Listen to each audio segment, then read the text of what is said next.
So in this video, we are going to talk about the second part of the tangent to a circle. So let's start. So let's see the first theorem.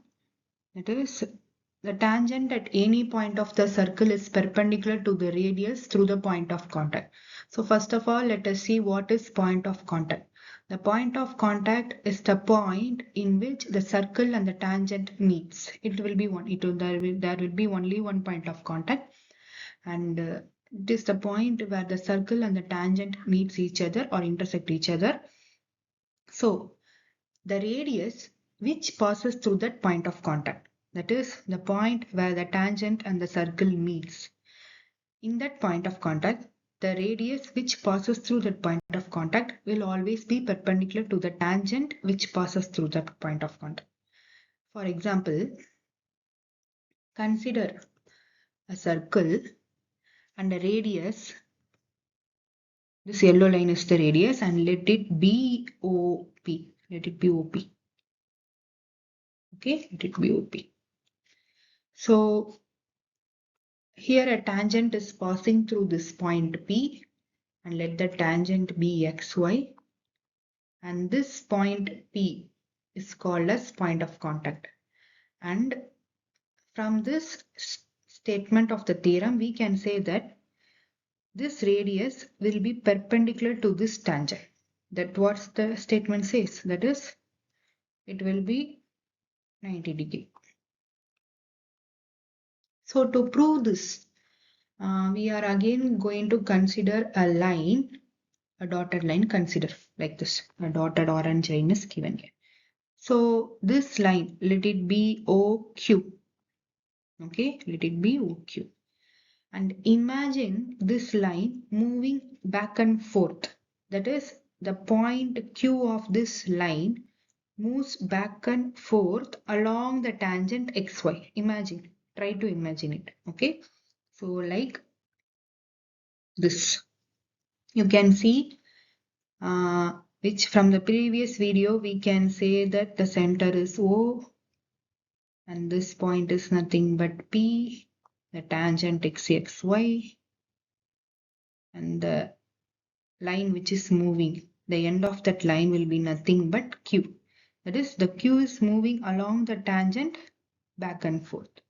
So wherever the Q moves, let it move anywhere.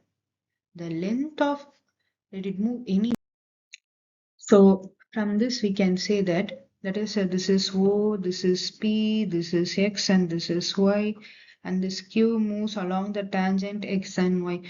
We can get a OQ here as well, and we can get a OQ here as well, and we can get the OQ here as well. So let the OQ move anywhere, that is because the Q moves along this tangent line XY, and let that OQ move anywhere. The length of OQ, which can be written as OQ, will always be greater than OP. So wherever the Q be in this tangent line Q, wherever the Q be, the length of OQ will always be greater than OP. That means the shortest distance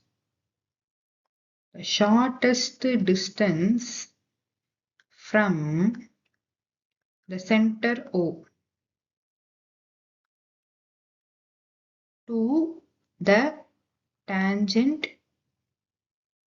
XY is equal to OP, because OQ is great, always great. Wherever the Q goes along the tangent line, it is great.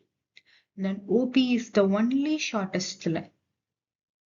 That is the shortest distance from the center to the tangent line, from the center O to the tangent line XY, the shortest distance is OP. Okay, so since it is the shortest distance, we already know the shortest distance is nothing but they meet at 90 degrees. So this proves that this angle is 90 degree. That is angle OPX, which is equal to angle OPY, which is equal to 90 degrees. And this says that the radius is always perpendicular to the tangent. So let us see the next theorem, that is the lengths of the tangent drawn from an external point to a circle are equal. So to prove this theorem, consider a circle and consider the center of the circle as O. So we consider the center of the circle as O, and there are two tangents from an external point X, and let them meet the circle at A and B. That is the point of contact are A and B. And since we need to prove this theorem, we just join the center O. We just join the center O to the external point X, and then we are going from the center O, we are going to draw radiuses to A and B. To A and B. Okay, now, so according to the statement, they are saying that the lengths of tangent, here the lengths of tangent are nothing but XA and XB, and they are equal in length. According to the statement, we must prove that XA and XB are equal.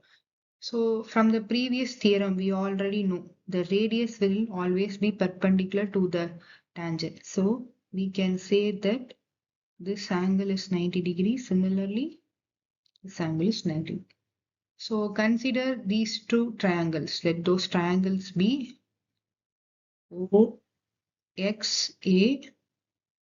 and OXB. Consider these two triangles. And you can say that OX is common side. OX is common side on both triangles. And angle A is equal to angle B because both are 90 degree. So a right angle and a hypotenuse, and we have a side which is OA, which is equal, and this is also equal to OB because they are equal to R, nothing but the radius of the circle. So right angle, hypotenuse, and a side.